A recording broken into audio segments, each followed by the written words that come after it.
Find the area of the triangle OAB if O is equal to 0, 0, A is equal to 1, 7, and B is equal to 5 minus 2. So x1, y1 and x2, y2 must be the other two vertices or corners besides the origin, but it doesn't matter which is which. So we're given 3 points of the triangle, so 3 corners or 3 vertices of the triangle, and one of them is already 0, 0. So because of that, we can use this formula. So we're going to go with A1, 7 being x1, y1, and B, 5 minus 2 being x2, y2. But remember, it doesn't matter which way you label them, so long as you do not use 0, 0. So our formula is a half times the modulus of x1, y2 minus x2, y1. So these two lines at either end represent modulus. So that means that whatever number you get inside of them, you have to make it positive.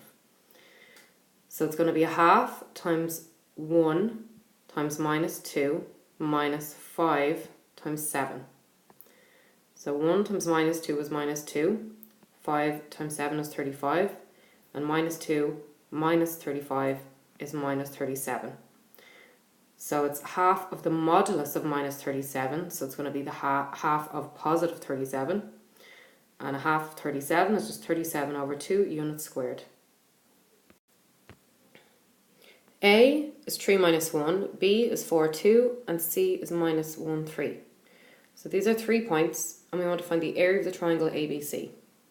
So notice this time that none of our points are at the origin 0, 0. So what we have to do is make one of them become 0, 0. We can set up the translation as shown below. It doesn't matter which point we translate to the origin. This is very important. It doesn't matter which of the points A, B or C that you translate to the point 0, 0. You can choose any of them. In this particular example, we're going with the point A. So the point A is 3 minus 1. In order for that to become the point 0, 0, we have to minus 3 to the x value and add 1 to the y value. So 3 minus 3 is 0, and minus 1 plus 1 is 0. So now we have the point A translated to the origin 0, 0. Now we have to apply the same translation to the point B and C. So we're going to take the x value of B, which is 4, we're going to minus 3 and we end up with 1. We take the y value of B, which is 2, we add 1 and we end up with 3. So we have the point 1, 3 and we label that x1, y1. Then we take the point C, take the x value, which is minus 1, we minus 3 to it and we end up with minus 4. Then we take the y value, which is 3, we add 1 to it, we end up at 4. So the point minus 4, 4 now becomes x2, y2. Then we substitute the 2 points into our area of a triangle formula.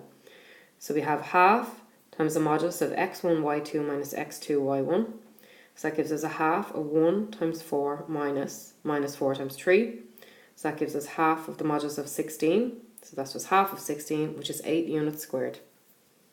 It's important to note that to find the area of the quadrilateral ABCD, we can divide it into 2 triangles. For example, the triangle ABC and the triangle ACD. And just be careful that the triangles you take do not overlap.